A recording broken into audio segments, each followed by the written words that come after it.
Okay, thank you everybody for coming out to protest 6 years of offshore detention on Manus Island and Nauru, to defend the Medivac bill, and to call for people power protesting the government and 6 long years.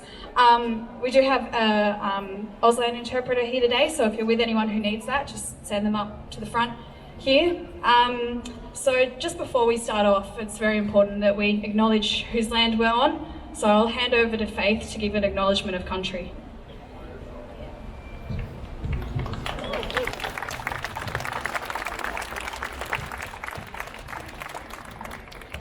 Okay, so thanks very much everyone for having me here today. I'd like to acknowledge the Gadigal people of the Eora Nation. The Gadigal are one of 29 families in the whole of the Sydney Basin. To the north, the Deerubin, the Hawkesbury River.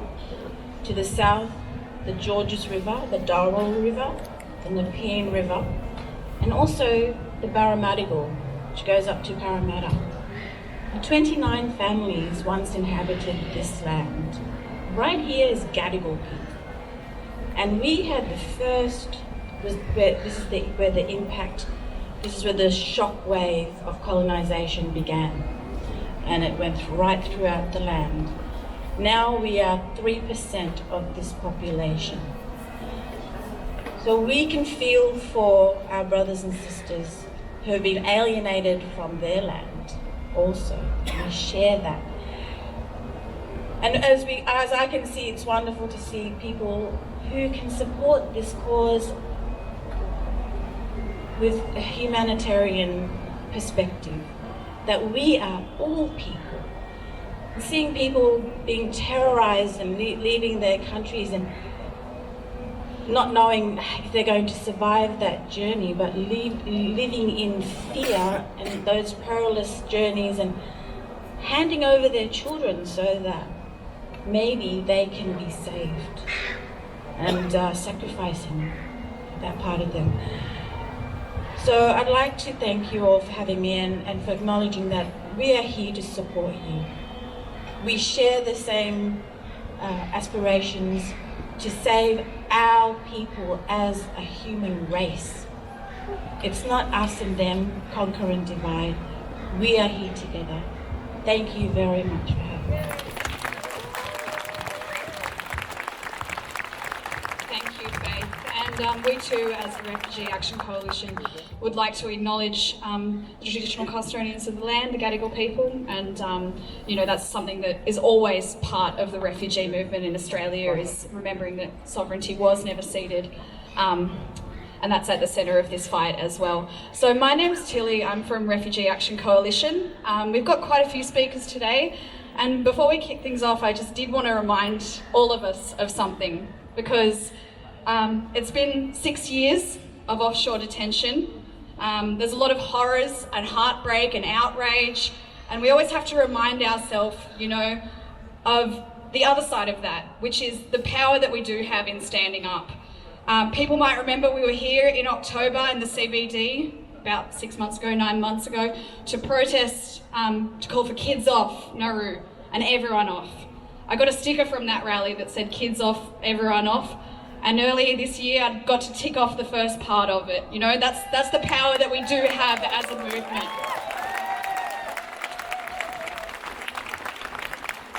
And we built a campaign that was able to force that change to happen under a Liberal government, That change didn't come out of the goodness of Morrison's heart. That government spent hundreds of thousands of dollars in court cases to keep those children there. And it's the power of this movement, especially the power of the brave people in the detention centres on Manus and Nauru who've been protesting this for 6 years. They have forced that change, and we have stood by them and forced that change as well. And we'll be here until we can tick off the second part and get every single person off Manus and Nauru, and that's why we're here today. So I'm going to kick things off by handing over to Dan Illich. Dan Illich is a comedian, and it's really important that our public figures are standing up and talking about this. Dan Ilic was actually deported from, or taken off Manus Island, where he was there talking to refugees and, filming and sort of doing actually like comedy about this. So yeah, I'll pass over to Dan to talk about his experience. Thanks, Tilly. Hi folks, I went to Manus in front of this microphone. Okay, look, thank you, Cam. I'm going to lower them. I'm a professional. This is great. I'm going to drop a few F-bombs too. You won't be able to broadcast it, so it'll be useless. Anyway, earlier this year I went to Manus Island. I went to Manus Island and made a few videos, some for Doha Debates and some for myself for Irrational Fear. And what struck me by meeting the refugees on Manus Island was just how funny and charming and clever they were, and how throughout this entire debate, throughout this whole process of 6 years, we have stripped them of their humanity. You cannot understand just how sad it was to be there, to see young men who have spent 7 years, heading into 7 years of their lives on Manus Island, to see their potential wasted in this endless Kafka-esque bullshit. It is incredible. On that island, we've got IT executives, marketing executives. I found a young guy who wanted to be a vet. I found a young man who was 24 who also was a virgin, so that was a shame. It's just funny, I mentioned to him, I said, Omar, my God, you came here when you were 17, are you a virgin? And everyone went, whoa, yeah! But it's really sad, this is sad. This is their lives we have stripped from them. And it is what we don't think. We think of ourselves in Australia, right? We think of ourselves as carefree, relaxed, chilled out people, but in fact, we are slave owners. These people on Manus Island are slaves. They are exchanging their lives for political capital. And let's not forget that.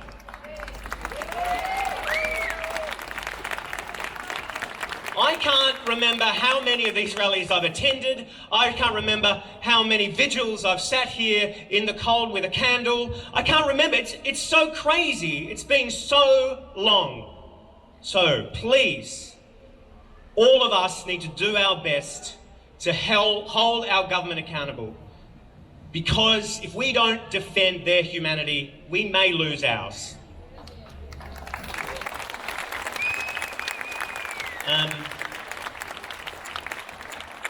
I wish I had a joke to end on, but I don't. That's it.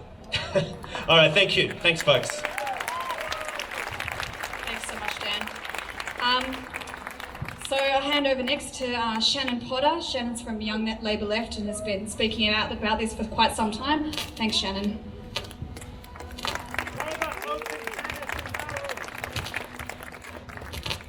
Hi everyone, my name's Shannon and I'm here to speak not only on behalf of Young Labour Left, but on behalf of the thousands of rank and file members of the Labor Party right across Australia who roundly condemn offshore detention, roundly condemn Manus Island, people being detained there, and roundly condemn people being detained on Nauru. I am speaking on behalf of the thousands of rank and file members of the ALP who completely condemn offshore detention as a concept, who condemn the detention of asylum seekers who are coming here for a better life and who are fighting for humane refugee policies in our party and in this country. Now, I'd like to start with an acknowledgement of country as well. I just want to acknowledge the Gadigal people of the Eora Nation as the traditional owners on the land on which we're meeting today. And I really wanted to say that, there is a history that we all know about of dispossession of Aboriginal people of land in this country. That is a horrible, bloody history, and that blood is on our hands as, the people who live here today. And in addition to that, the blood of the asylum seekers who have perished or who are suffering on Manus Island and Nauru is on our hands as well. And I really don't think it's a coincidence that all these people that we have as a society have dispossessed, all of these people that we have done violence to as a state are people of colour. Because the policy of offshore detention, the policy of locking people up in concentration camps for committing no crime, for committing only the crime of wanting to have a better life, of escaping war, of escaping violence, is fundamentally racist. Everyone on Manus Island and Nauru Everyone on Madison Island and Nauru, largely, they're people of colour, they're brown people. And I don't think if these people were white, would the mums and dads at home, the punters at home, think that this policy is acceptable. This is a policy of white supremacy and it needs to end.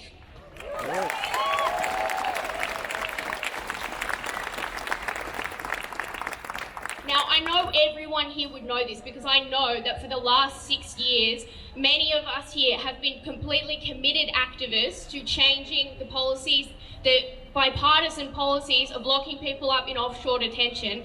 But I just wanted to talk about how horrible the conditions are on Madison Island and Nauru specifically, and the kind of completely inhumane things that we do to people in the name of our kind of foreign policy as a nation. You know, people have died, people have committed suicide, people have died of hunger, people have set themselves on fire because the conditions there are so bad that they can't cope with them. Children as young as 12 have sewed their mouths shut because they cannot cope and because they need to protest against the conditions that they are being held in. They live there every single day. There is no respite. This is not a jail that you get out of one day. Their detention is indefinite, their detention is endless, and their detention should be completely unacceptable to a civilized Western nation.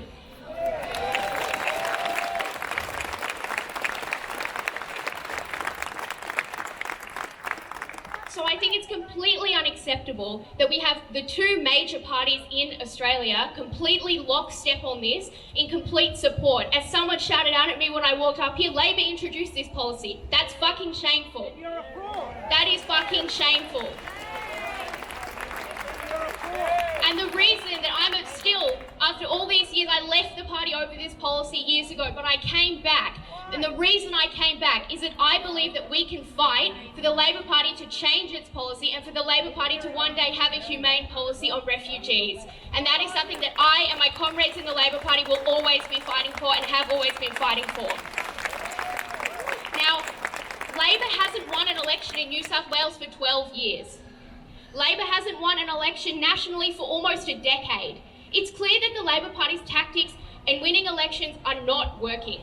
It is clear that we have had years and years and years of Conservative governments. Peter Dutton is a fascist and he's trying to run a police state. And the reason that this can happen in Australia is because the Labor Party is fundamentally failing in reaching out to the electorate and in putting policies to the electorate that people actually want to vote for. Like, that is something that they seem completely incapable of doing. After the recent election loss, we have seen the party lurching to the right. We've seen Albo, who has, in the past been a really good left-wing member of parliament, coming out and saying that we should have tax cuts for the rich. Like, again, that's an unacceptable policy that the Labor Party should not be advocating for. Not only does it alienate people, alienate left-wing people in our community, it's the wrong thing to do. And we need to have a Labor Party that is willing to be bold, willing to be progressive, and willing to put its hand up for the working people in this country out of it that need our help. This struggle of working people, of women, of people of colour in Australia is the same struggle as the struggle of those people on Manus Island and Nauru. We need to have solidarity with these people. We need to understand that these people are like us. These people are us. There is no difference between us and them. Because if we as people in Australia say that we want to have a good society, we want to have a fair society, we want to have an equitable society, I want my kid to go to uni and get a job and all of that, we need to want the same for them. We need to want exactly the same for them. We need to have solidarity for them, and we need to have compassion for them. Because compassion is not in this debate at all. And that's what we need to have.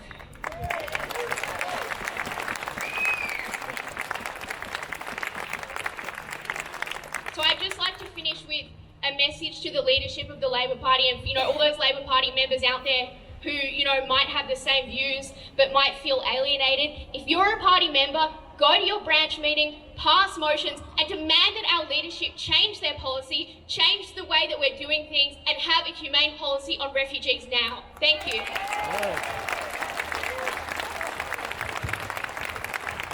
Thanks so much, Shannon. Just before I hand over to our New South Wales Greens speaker, I thought it might be good to have a bit of a chant. So when refugees are under attack, what do? Stand up, fight back. when refugees are under attack, what do we do? Stand up, fight back. What do we do? Stand up, fight I back. said, what do we do? Stand up, fight back. Thank you. All right, James Cruz from the Greens, New South Wales. Thanks. Thank you. Thanks, everyone. I just want to make an acknowledgement of country. So we're here on Gadigal land. Sovereignty has never been ceded, and I pay my respects to their elders, past, present, and emerging. I just want to say that because of that, I can't speak of this land. And if you're not Indigenous, you can't speak of this land. And that's why we've seen First Nations people across the country standing in solidarity with refugees locked up indefinitely on Manus Island and Nauru. Just the other day, a group of activists went to Manus Island and they tried to deliver Aboriginal passports to all of the refugees there. That is an incredibly powerful act of solidarity. That is amazing. Now, the reason that they're standing in solidarity is because they know that in this country, this indefinite detention policy is business as usual. The same companies that are profiting off the detention of refugees on Manus Island and Nauru are the same companies that are profiting off the detention of First Nations young men, women and children in this country, all over the country. The same ones. This is business as usual, and we need to fight back against those companies that human rights are not even part of their bottom line. Don't know what's that. So I also want to say that, you know, the first time I went to a detention centre was when I was 10 years old. My family knows firsthand what these detention centres are like because my aunt was detained at Villawood. And when I went there, 10 years old, just a child, I realised these are designed to brutalise and dehumanise people. The reason that people are locked up there, the reason why the media goes along with the lines that Scott Morrison and Peter Dutton throw out is because they're trying to make you think that these aren't people like you and me. They're trying to say these people are animals. That's disgusting. Shame. Now, just a week ago, we had another refugee be murdered by our state, down in Melbourne. Another death on the hands of Scott Morrison and Peter Dutton. And you know why? Because they're pushing people to it. They're saying he should have been released by now, but he'd lost hope.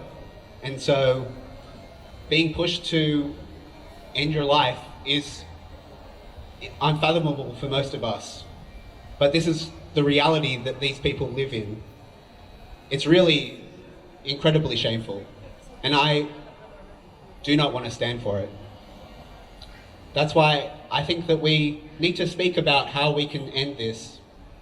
Elections won't free these people. We know that because we just went through one. And there was no major party saying, we will free these people. That did not happen. Shame. The Labor Party is far from winning an election. The Greens, even further. The only way that these people will be released is by mass movement. And that's why we're here today. Because these people are at the epicenter of the climate crisis and the struggle that working people are under. These are the same people that are in your trade union. They're the same people you see at the shop. Can I just get a show of hands? Is anyone here from United Voice? Anyone here from United Voice? Yep, awesome, excellent.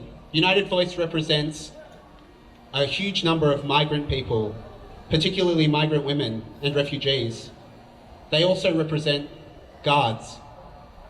Now, I think that if you are a rank and file United Voice member, we need to be saying to the executive, and we need to be standing in solidarity with our fellow members, and we need to be saying, We don't want our members being complicit in human rights abuses. We want the people that we stand in solidarity with, that we say we're in this fight together, and we want to help them end the complicit nature that they're being forced to be part of.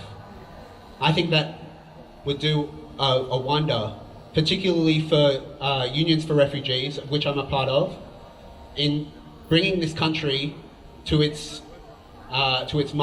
rightful mind and saying we need to close these camps. Now, what are our demands?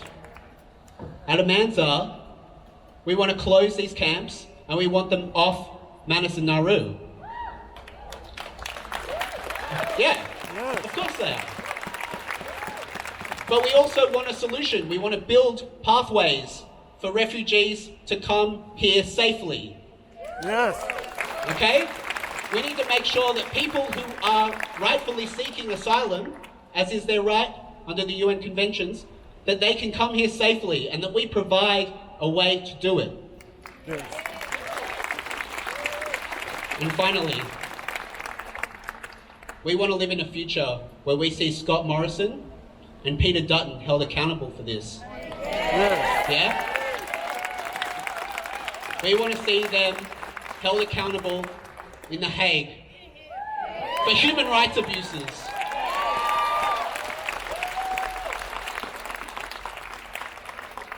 Now, the only way we're going to see that future is if you join the movement. Okay? The climate movement, the First Nations movement, workers' movement, and the refugee movement, they're all connected.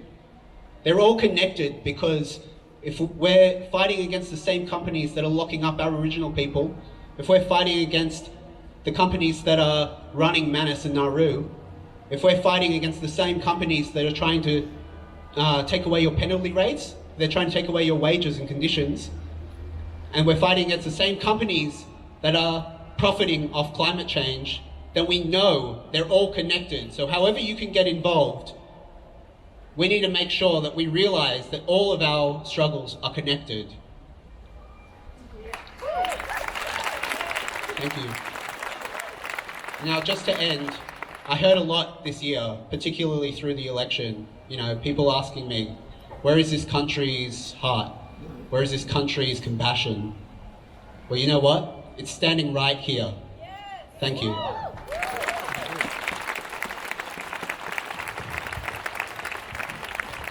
Thank you so much, James, for that message of solidarity. Before I introduce our next speaker, I wanted to reflect on something that James was just talking about the power of working people in this country and overseas. At the moment, people might have seen what's happening with the ICE detention centres and the raids in the US.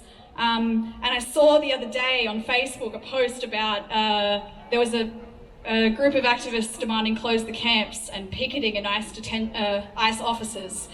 And they formed a line, they were blocking the road, and a truck pulled up, a delivery truck.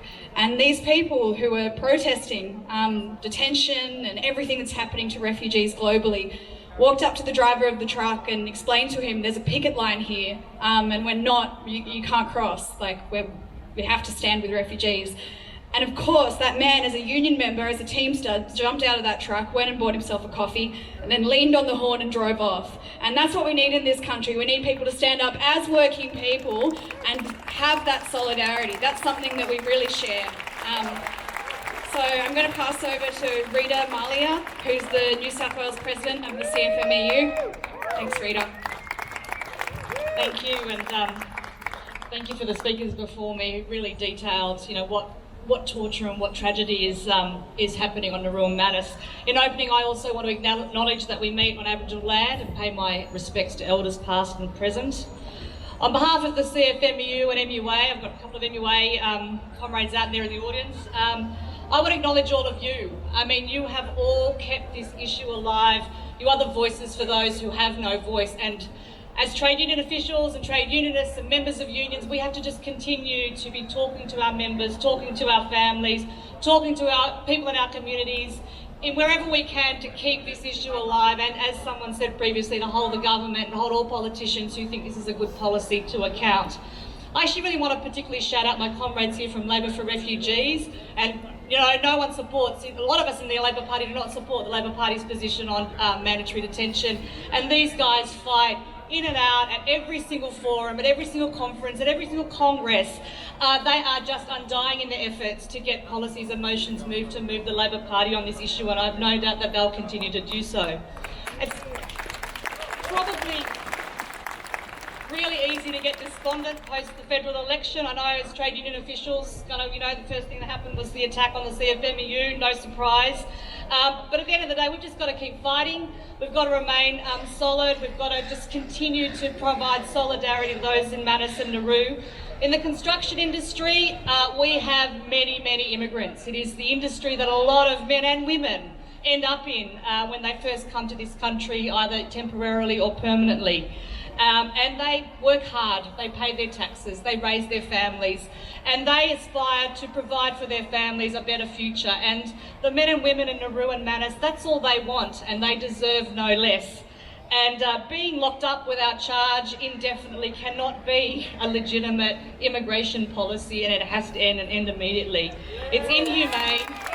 These people deserve to be back here, processed fairly, processed promptly, and allowed to get on with their lives. And I don't know how we can justify the suffering that we are now as a nation causing other humans. Australia is a nation that's thrived on immigration. We've built this country. I'm the product of immigration. All of you here, apart from our Indigenous brothers and sisters, are the product of immigration. And as a country that's thrived on that, we should be leading internationally a campaign and the debate and policies that find international, regional and local solutions, and not this misery that we've taken a course of. And I've got to say, there's been a lot said about religion in the last few weeks, and people quoting all sorts of things, and all this debate about religious freedom and our right to say whatever we like about people, despite the fact we're demonising and fear-mongering. But there is a story in the Bible that always resonates with me, and it's the one about the Good Samaritan. It's about the person who took the time to look after somebody who was injured when everybody else walked away from them or walked by them. And we have to show that sort of compassion to this debate. We have to make this a human rights issue, and we have to do more to bring these people back, to try and fix up the damage that we've caused to them. So I want to congratulate you all for coming out. It's a wonderful rally, it's a fantastic turnout, and we'll continue to keep fighting. And despite our own attacks, and there's no doubt the CFMUA are having our own particular battle with the forces of the government at the present time, we are with you 100%, our members are with you 100%, and we want to see this policy ended and those people here. So thank you very much, and well done everybody. Thank you, Rita. Just before we hear a recording from Shaminden, who's on one of the refugees detained on Manus Island, we'll just have another chant. So Peter Dutton, hear us say, bring them here, let them stay. Peter Dutton, hear us say, bring them here, let them stay. Peter Dutton, hear us say, bring them here, let them stay. Peter Dutton, hear us say, bring them here, let them stay. Okay, have we got Shaminden?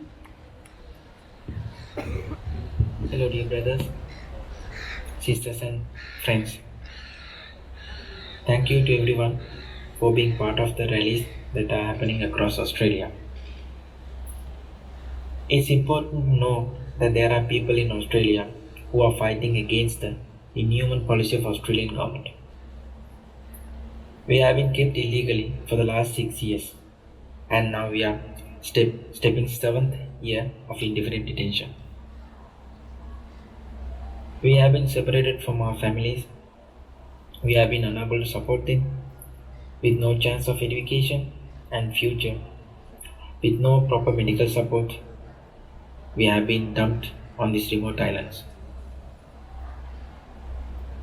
It's Australia's shame that Trump and racist politicians in Europe are now talking about Australia's solution of refugee crisis. Australia is abusing the human rights of refugees and people seeking asylum. Australia has made a big business out of running its offshore prisons on Manus and Nauru. And now we became are commercial commodities for the multinational companies and local companies. Hundreds of millions of dollars have been handed to contractors without any accountabilities, and so-called stopping the boat and protecting borders is now became a commercial activities. And people on Manus and Nauru have completely given up hope.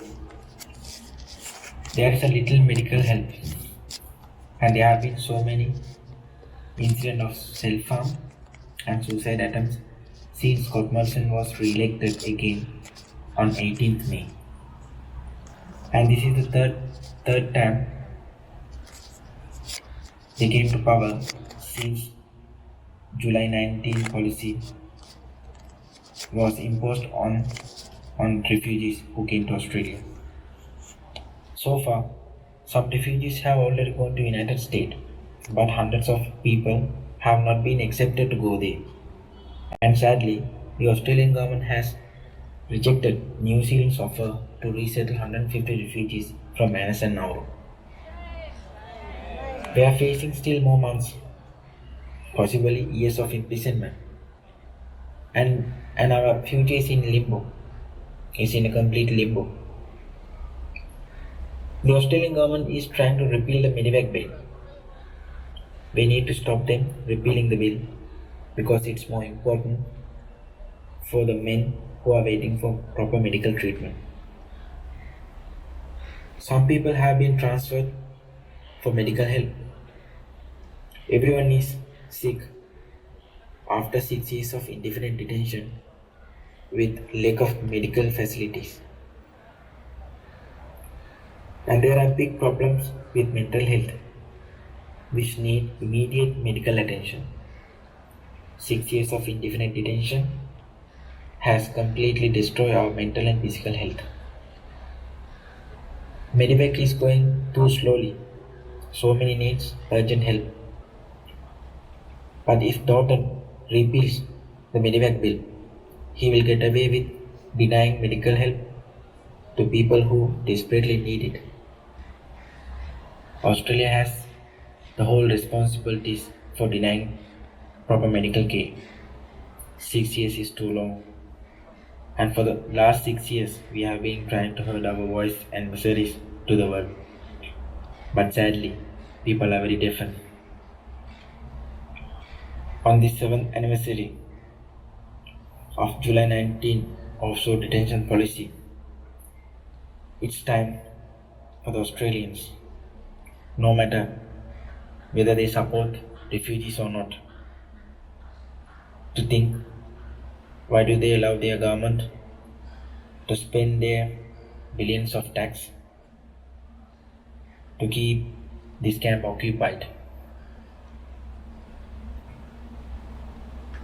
No matter whether you support refugees or not, it's your money being wasted on these camps.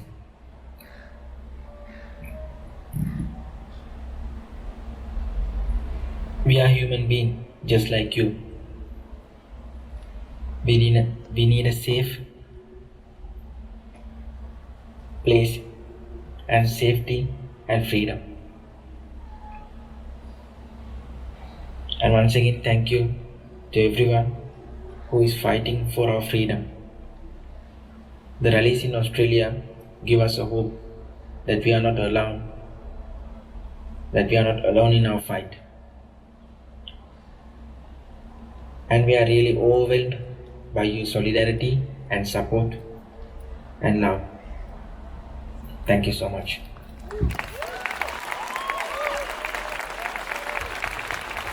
Thank you so much, Shamindan. If you're seeing footage of this, we're with you. Thank you for always being a voice, and we'll be thinking of you as we protest today and making extra noise. To every refugee who's protesting, it's really, really important that people are speaking up about this from their own experience. And we have another refugee speaking today, Abdullah, who is a Sudanese refugee. He came here just before the cutoff when people were sent to offshore detention. He spent a year in Christmas Island Detention Centre, and I'll hand over to him.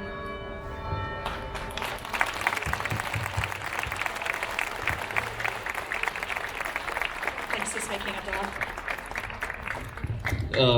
Thank you so much. I appreciate everyone come up for us to support our situation here in Australia. My name is Abdullah. I came from Sudan in June 2013. I've been in Christmas Island first, and after that I've been transferred to Curtin. I spent totally like 9 months in the Curtin. During my by existing in the camp, I see so many problems here, especially we suffer from immigration. Staff tell you when you have appointment to go, tell them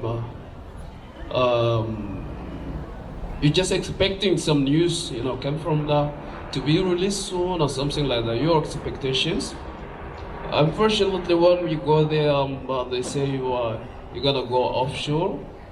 You're not being allowed to stay in Australia anyway. I put the pressure to you, Also, they raised some questions about your family back home, where they and something like that. If you say you are not, you're not happy because you're in the detentions and your family back home there is unsafe for them. So that's why you. Everywhere you frustrated, they tell you better go to mental health. The question that I want to raise today is why you locked people for like 60 years locked up in the detentions, and after that you're gonna send them to the mental health doctor to see our doctors. It's not gonna work like this. That's why we are always we're asking the Australian government to release the people in offshore. These people, this is human being. Because they came to Australia not being locked in detention, they need to be free. They want to enjoy this freedom. So everyone is being born free. So,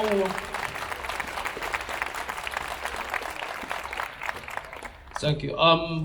I want to ask Australian government to free these people who in BNG and Nauru right now.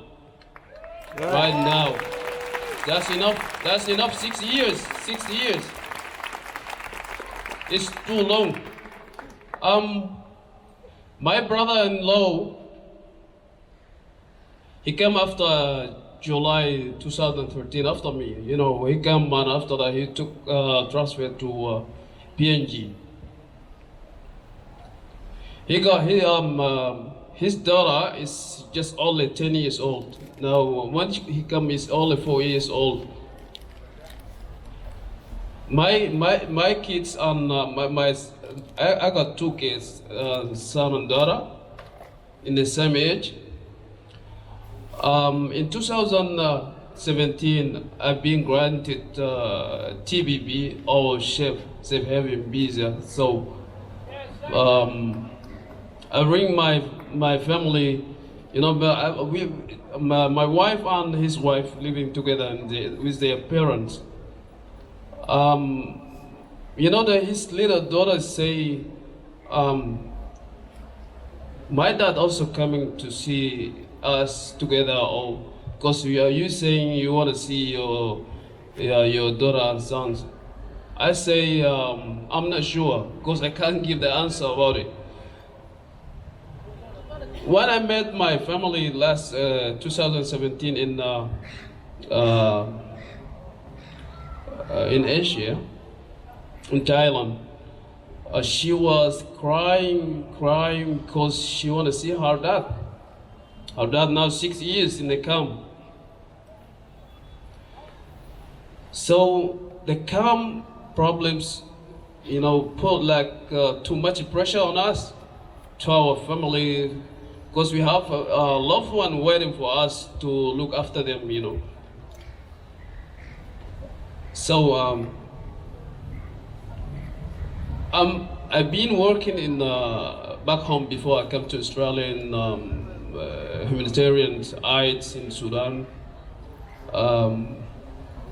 because all my family displaced from because of war from place to place in the Zamzam IDP camp. Maybe I know some people working in an organization, they know this name, internally displacement. During that time, I see Australians, they support humanitarian aids. We thanks every Australians, been with us 2005 in Sudan, supporting our people, those who are living in miserable situation because of the crisis of that war. From here, my message to all Australians, please let us together to put pressure on the government to release our brothers to get a permanent visa. At least I see my family, in front of my eyes. Now I'm just using the phone calls every day, like 8 hours spent on phones. That is not working. So thank you so much for this opportunity. Thank you, Australia.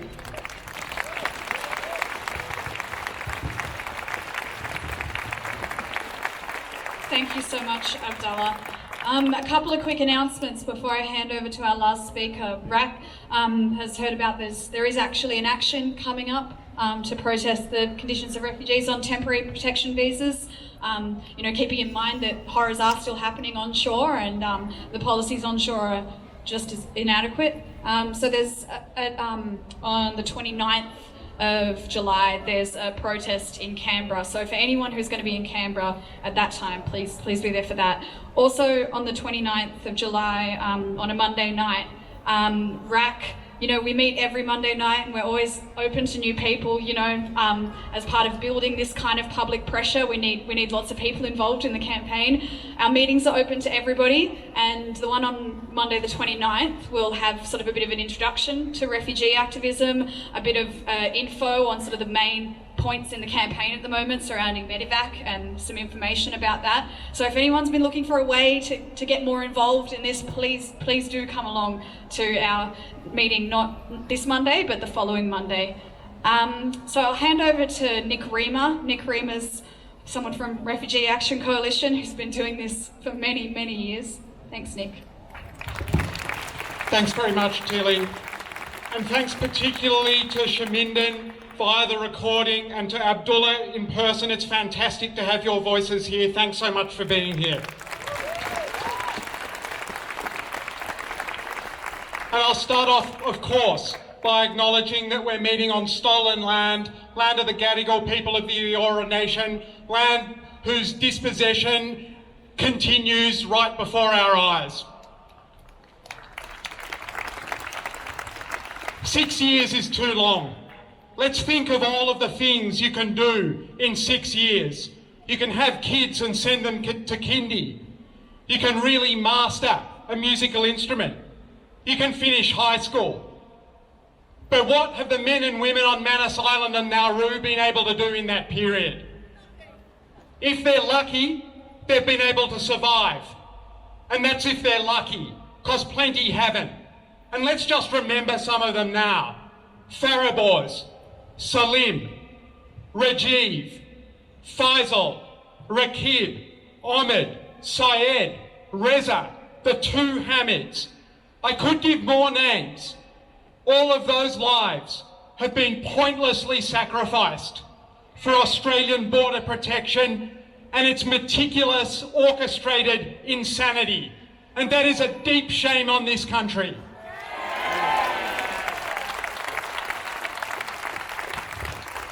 And we know, don't we? We know the effect on the survivors. As Beta just the other day said on Nauru, my only desire is death. 6 years amputated from the lifetimes of hundreds and hundreds and hundreds of people who have committed no other crime than asking Australia for help. Remember when Reza Barati was murdered on Manus Island in 2014? His 2 convicted killers are now out of jail, but there is no release in sight for the hundreds of refugees still on Manus and Nauru, or for the thousands of refugees who our government's policies leave stranded in Indonesia. There have been 6 suicides already, 6 suicides there since 2013. And there's no release either in sight for the people still detained in the domestic Australian detention network. And what does that mean? That means murder, rape, suicide. It means self-harm, self-immolation. It means medical neglect, pounding despair, severed families, broken lives. They're the results of the murderous bipartisan consensus that we've got ourselves in this country. Now, I don't know about you, but personally, I'm not much of a fan of PMs or shadow PMs or Home Affairs ministers or shadow Home Affairs ministers. But personally, I would gladly swap Behrooz Boochani or Shamindan Kanapati, who we just heard for, or in fact, any one of the men and women that we've been torturing offshore for Morrison or for Dutton.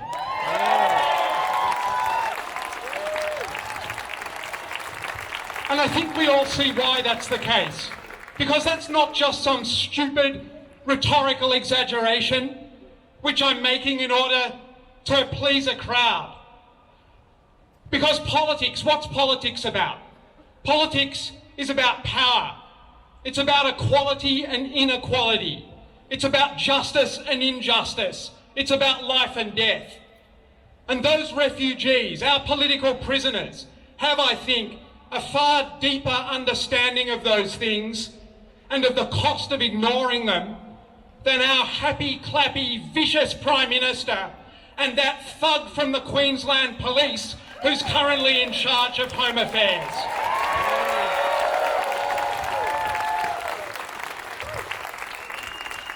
And of course, they've got the federal ALP right behind them. Albanese and Keneally, still posing as somehow progressive. Can you believe that? They're still trying to pose as progressive while attacking Dutton as Keneally did just a few weeks ago for not being strong enough on border protection. Shame is right. Let's think about that for a moment. The ALP leadership restarted offshore processing in 2013 and they're still defending it now. What does it tell us about them? That it's not just the global right who are more or less swooning in admiration at their handiwork, but it's the global far right as well. The racist, refugee-hating coalition, Trump, Salvini in Italy, Orban in Hungary, Wilders in the Netherlands, Farage in the UK. Shame on them. Last year, the whole refugee rights movement swung into a campaign to force the government into accepting the Medivac legislation that brings the sickest refugees off Manus and Nauru for a simple goal to save their lives. And I think applause is right. After the Let Them Stay campaign, after the Kids Off Nauru campaign, that was yet another powerful indication of what our movement can be capable of. Now, we can't hide the fact that there are serious problems and deficiencies in the Medivac process. That process is seriously underperforming. But even that process, even that seriously underperforming arrangement is too much for this government which has announced, as we know, that it will move to repeal it probably around October. Now, Dutton wants Medivac repealed because he knows very well that once people are in Australia, legal processes and political pressure keep them in Australia. And it's important for us, I think, to note that there are now more people from Manus Island and Nauru here than there are over there. That's a testament to the success of the political pressure that we have been able to muster together. So we can't let Medivac be wound back, because that law is the one slender thread on which the most desperate of our friends on Manus and Nauru have hung their hopes for safety. Labor must vote to keep the Medivac legislation in place, and it must vote against the lifetime ban that the government wants to put in place to prevent anyone sent to New Zealand from coming back here.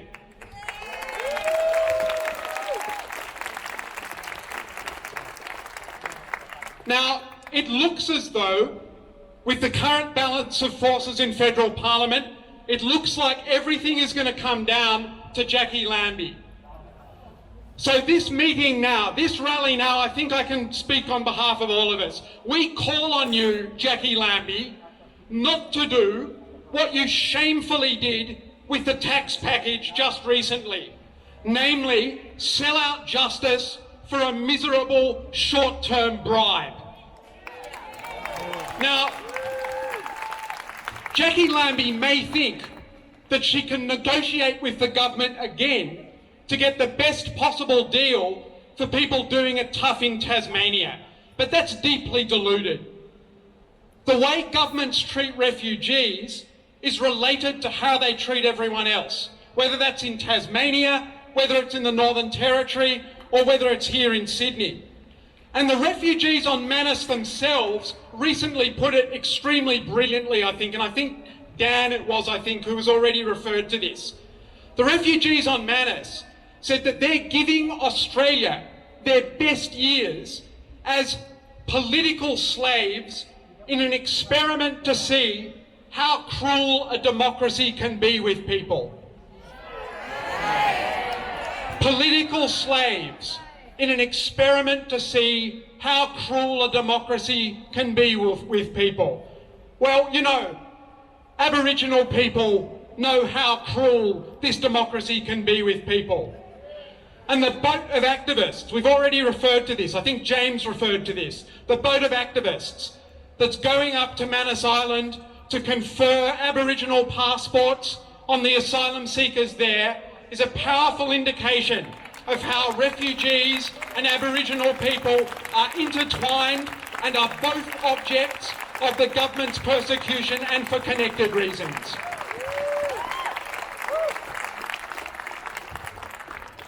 People on New Start also know how cruel this democracy can be. So do anyone who depends on public services, the very services which the government is determined to gut and to slash. Because refugees are the most powerless and vulnerable people this society encounters. And if governments can treat them so mercilessly, what on earth holds them back from treating anyone else equivalently? And you know, in a small way, we're experiencing this now, every one of us here at this rally. The New South Wales Police have banned us from taking our march through the Pitt Street Mall. Because they have suddenly decided that a group of human rights protesters carrying placards and chanting slogans is dangerous. It's a safety risk. Now that is an attack on the right to protest effectively in the CBD. People in Sydney need to know what their government and their tax dollars are doing to refugees. And we don't choose the Pitt Street Mall for no reason. We choose it because it's there that our protest can be most visible and where we can have the greatest contact with other people and onlookers who are, after all, interested in what we're doing. But apparently, for the police, and shamefully, for the Sydney City Council, including, it would seem, Clover Moore, though she's been a bit ambiguous about it, for the Sydney City Council and for the police, not interfering with our precious Saturday retail trade, and would you believe it, not getting in the way of buskers is a more important priority than manifesting and demonstrating for human rights in Sydney. Now, we see this as a serious matter in the Refugee Action Coalition because attacks on fundamental freedoms don't come with a big shiny label on them which says danger, attack on fundamental civil liberties inside. Attacks on fundamental freedoms come incrementally, gradually and slowly, just like we're seeing here. And we are currently approaching the New South Wales Council of Civil Liberties and other activist groups, and we will be considering every option available to us to effectively contest this, because this is an unacceptable and anti-democratic infringement of the right to protest in Sydney. Yes.